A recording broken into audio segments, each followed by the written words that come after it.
Jeeva cinema பார்வையாளர்களுக்கு வணக்கம். இன்றைய நேர்காணலில் இசை ஆர்வலர், திரைப்பட இயக்குனர் முருகன் மந்திரம் நம்மிடம் இருக்கிறார். வணக்கம். வணக்கம். இளையராஜாவினுடைய காப்பிரைட்ஸு, அது இன்டெலக்சுவல் ப்ராப்பர்ட்டி ஆக்ட் குறித்து ஏற்கனவே நீங்கள் பேசியிருக்கீங்க. ஆனால் இதில் நம்ம கவனிக்க வேண்டியது, நான் கேட்டது ஒரு சாமானியனா, அதாவது அந்த இசைத்துறைக்கும் அப்பாற்பட்டு, அது தொடர்பான தொழில்நுட்பத்திற்கும் அப்பாற்பட்டு, அது தொடர்பான சட்ட அறிவிற்கும் அப்பாற்பட்டு ரொம்ப சாமானியனா சில கேள்விகளை நான் அதில் எழுப்பியிருந்தேன். நீங்கள் அதுக்கு பதில் சொன்னீங்க. இப்போ நான் கேட்பது கொஞ்சம் உணர்வுபூர்வமான விஷயங்களோட நகருது. ஏன்னு கேட்டிங்கன்னா, வைரமுத்து சொல்லியிருக்கார். வைரமுத்து இப்போ நான் சொன்ன முதல் கேட்டகரியிலே நீங்கள் சேர்க்க முடியாது. இப்போ என்னை மாதிரி நீங்கள் வைரமுத்துவை பார்க்க முடியாது. வைரமுத்து அந்த துறையில் இருக்கிறவர். அவருக்கு இசையும் தெரியும், வரிகளும் தெரியும், தொழில்நுட்பமும் தெரியும், சட்ட அறிவும் தெரியும். ஏன்னா அவர் எல்லா விதத்துலேயும் ஒரு பெரிய நபர். ஸோ அவர் இளையராஜா மீது ஒரு விமர்சனத்தை வைக்கிறார். ஒரு பாடல் உருவாக்கம் என்பது இசை மட்டுமா? வரிகளும் இணைந்து தான் ஒரு பாடலுங்கிற வடிவம் பெறுது. வரிகளே இல்லாமல் நீங்கள் என்ன இசை மட்டும் இது பண்ணி போட்டால் அது பாடலுங்கிற வடிவம் பெறாதுல்ல, வெறும் அது இசை தானே அப்படிங்கிற அந்த ஒரு விமர்சனத்தை வைத்துக்கொண்டு, இது இல்லாதவங்க ஒரு அஞ்ஞானம் போன்றவங்க, ஞானம் பெற்றவர்னு நினைக்கிறவங்க கூட இப்படி அஞ்ஞானி மாதிரி பேசலாமா அப்படிங்கிற ஒரு விமர்சனத்தை வைக்கிறார். பெயர் குறிப்பிடாமல் அவர் சொன்னாலும் யாரை சொல்கிறார் என்று எல்லோருக்குமே தெரிகிறது. அதுக்கு உதாரணமாக நிறைய சொல்கிறார். இப்போ உடுமலை நாராயண கவியினுடைய வார்த்தைகளை தவிர்த்து விட்டு ஒரு பாடல் உண்டா? கண்ணதாசன், பட்டுக்கோட்டை, வாலி, முத்துலிங்கம் அப்படின்னு அவருக்கு முன்னத்தியர்களாக இருந்த பல பேரை சொல்கிறார் அவர். மருதகாசி அப்படின்ட்டு எல்லாருடைய கவிஞர் பேரையும் சொல்லி, இவங்கெல்லாம் என்ன இசையின் மூலமாக அறிவுமானவங்களா? சரி, இவங்க வரிகளை தவிர்த்து விட்டு உங்கள் இசை மட்டும் உண்டா? இப்படி யாருமே பேச மாட்டாங்களே, இப்பெல்லாம் பேசலாமா அப்படின்னு வைக்கிறார் வைரமுத்து. எப்படி பார்க்குறீங்க? முதல்ல இது ஏன் இதை பற்றிய பேச வேண்டிய தேவை வைரமுத்து அவர்களுக்கு வந்ததுன்னு எனக்கு தெரியல. அந்த பேச்சினுடைய சுருக்கமாக வைரமுத்து அவர்கள் என்ன சொல்கிறாருன்னா, இசை இல்லாமல் பாடல் இல்லை, மொழி இல்லாமல் இது இசை இல்லை. ஏன்னா இசையும் மொழியும் சேரும்போது தான் அது பாடலாகுது. ரெண்டுமே, இது இல்லாமல் அது இல்லை, அது இல்லாமல் இது இல்லை. இதை புரிந்து கொள்பவன் ஞானி, புரிந்து கொள்ளாதவன் அஞ்ஞானி அப்படின்னு சொல்கிறாரு. இப்போது இல்லை இசை தான் பெருசு அப்படின்னு யாராவது எங்கேயாவது சொல்லியிருந்தா அதனுடைய பதிலாக இவர்கள் இப்படி சொல்கிறார்களா அப்படிங்கிறது தான் நம்மளுடைய. ஏன்னா திடீர்னு ஒரு விஷயத்தை பேசுவதற்கான இல்லைன்னா இன்னொன்று அதை கனெக்ட் பண்ணி பார்க்கவும் முடியாது. இப்போது இசைஞானி அப்படிங்கக்கூடிய ஒரு வார்த்தை இருக்கிறதுனால அதில் பயன்படுத்தப்பட்ட வைரமுத்து அவர்கள் சொன்ன ஞானி அல்லது அஞ்ஞானி ரெண்டுமே இசைஞானியாக இருக்குமோ அப்படின்னு பொதுமக்கள் கனெக்ட் பண்ணிப்பாங்க, ரிலேட் பண்ணிப்பாங்க. இப்போ இந்த காப்புரிமை தொடர்பான வழக்குகள் போது அதில் நான் கடவுளுக்கு மேலானவரா, எல்லாருக்கும் மேலானவரா, அந்த இசையில் மூவர், அவங்களோட ஒரு மூவாரணம் அப்படிங்கிற அந்த செய்திகள்லாம் ரெகுலராக வந்துக்கிட்டு இருக்கு. இந்த நிலையில் வைரமுத்து இப்படி சொல்லியிருக்காரு. அது இசை ஞானி அப்படிங்கிறது ஒன்று கமலஹாசனுக்கு கலைஞானி கலைஞர் கொடுத்தாரு.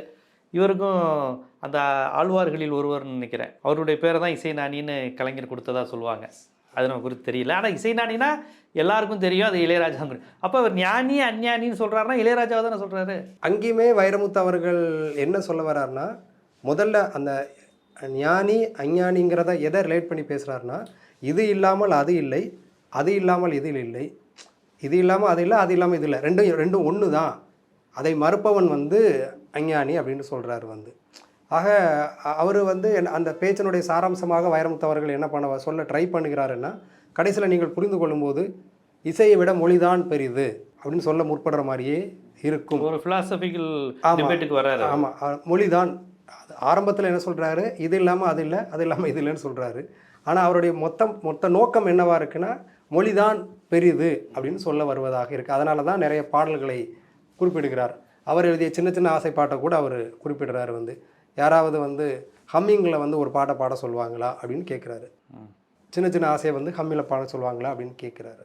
ஆனால் வெறும் மொழி என்பது பாடல் ஆகாது. அது சென்டென்ஸ், அது ப்ரோஸாக இருக்கும், உரைநடையாக தான் இருக்க முடியுமே தவிர. நிறைய பாடல்களை வைரமுத்து அவர்கள் குறிப்பிட்டார். சரி, இப்போ சின்ன சின்ன ஆசையை கூட, சின்ன சின்ன ஆசைன்னு ஒரு மெட்டு வடிவம் இல்லாட்டினா சின்ன சின்ன ஆசை நீங்கள் எழுதினீங்கன்னா அதை பாடலாக கன்சிடர் பண்ண மாட்டீங்க. அது ஒரு சென்டென்ஸாக மட்டும்தான் தெரியும். ஓகே, அவர் அந்த பேச்சில் வைரமுத்து அவர்கள் சொல்கிறார், ஒரு பாடலுக்கு குழந்தை, ஒரு பாட்டு என்பது குழந்தைன்னா அதுக்கான பெயர் மொழி தான் கொடுக்குது, பெயரை மொழி தான் கொடுக்குது. அப்போ அது பெயரை கொடுக்குறதுனால இதுதான் பெருசு அப்படின்னு சொல்ல வர்றாரு. அதே சின்ன சின்ன ஆசை அப்படிங்கிறத இந்த பாடல் இந்த மெட்டில் இல்லாமல் இருந்தால் அது பாட்டாவே கன்சிடர் பண்ணப்படாது. அது வெறும் ஒரு லைன் மட்டும்தான், ஒரு சென்டென்ஸ் மட்டும்தான். இப்போ எத்தனையோ வகையான லைன் இருக்குது. நான் கோயிலுக்கு போய் கொண்டிருக்கிறேன் அப்படின்னு எழுதுனா அது பாட்டு இல்லை, அது ஒரு சென்டென்ஸ், அவ்வளோதான். அப்போ இதுக்கு பாட்டு அப்படிங்கிற அந்தஸ்தை கொடுப்பது எது? இந்த மொழிக்கு, இதே மொழிக்கு பாட்டுங்கிற அந்தஸ்தை கொடுப்பது எது? இசை தான். இசை இல்லாட்டினா இது பாட்டு இல்லை. ஆனால் அதே சமயம் வரி இல்லாமலும் பாட்டு இல்லைல்ல? ஆமாம், அதுதான் உண்மை. அதாவது ஒரு வரி இல்லாமல் பாட்டு இருக்குது, வரி இல்லாமல் பாட்டு இருக்குது. என்னென்னா, இப்போ நம்ம ஒரு பாடல் உருவாக்கப்படும் போது ஃபஸ்ட்டு அதுக்கு என்ன பண்ணுவாங்கன்னா, ஒரு மெட்டுன்னு ஒன்று கொடுக்குறாங்க. மெட்டு வேறு, பாட்டு வேறு. இப்போ மெட்டு எது, பாட்டு எது? மெட்டுங்கிறது இந்த பாடலின் வடிவத்தில் ஆல்ரெடி இருக்கக்கூடிய ஒரு அளவு சட்டை. அந்த சட்டையை பேஸ் பண்ணி தான் இங்கே வந்து வரிகள் பாடலாசிரியர்களாக நாங்கள் எழுத போகிறோம்.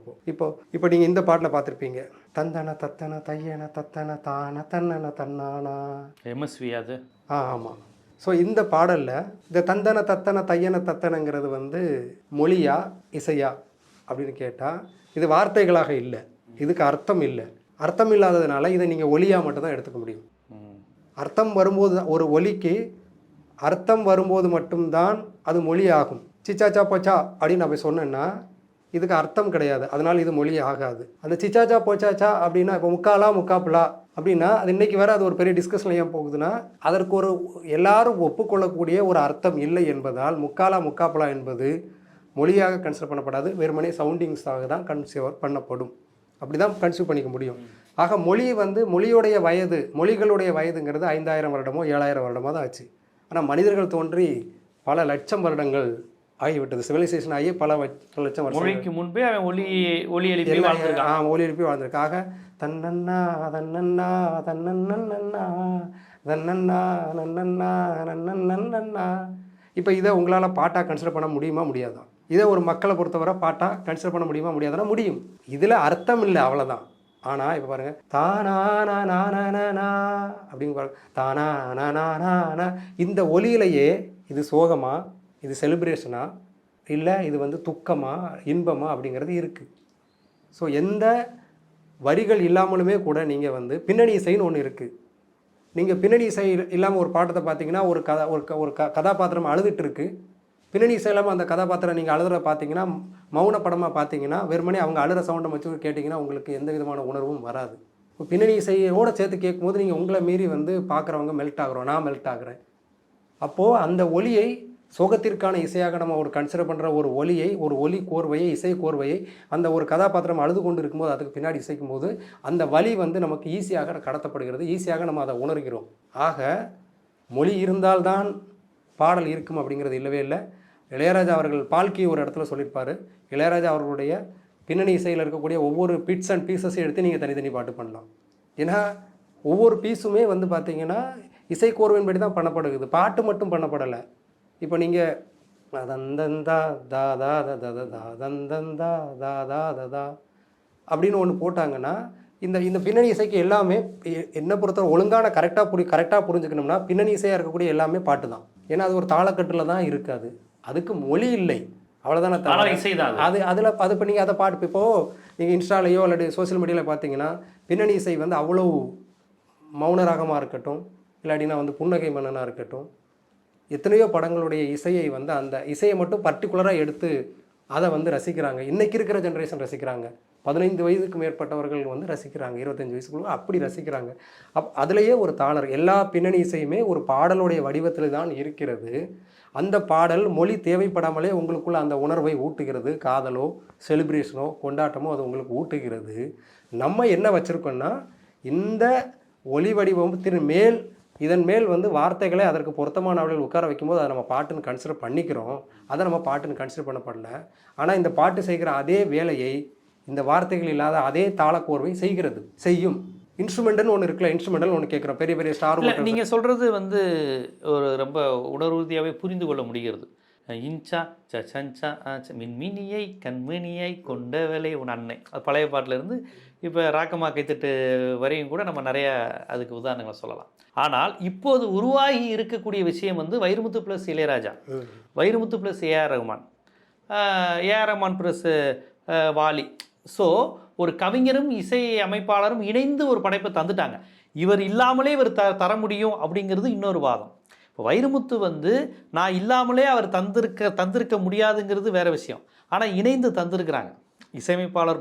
இப்போ அந்த பாடல்கள் மீது தான் விவாதம். வரிகள் இல்லாமல் உருவான இசை குறித்தோ ஒலி குறித்தோ அது ஒரு பாடலாக மாறியது என்பது குறித்து விவாதம் இல்லை. இப்போ வந்து சேர்ந்து தானே வந்துச்சு. இப்போ இது ரெண்டுல எது பெருசுங்கிற ஒரு கேள்வி வருது இல்லையா? அந்த மாதிரியான வேற இது இருக்குல்ல. ஆமாம், அந்த கேள்வி என்ன அந்திமலை பொழிகிறதா இருக்கட்டும், எதுவாக இருந்தாலும் என்ன அதாவது உன்னுடைய இசைக்கு ஒரு ரோல் இருக்கிற மாதிரி அந்த வரிகளை கேட்டு ரசிச்சான்ல.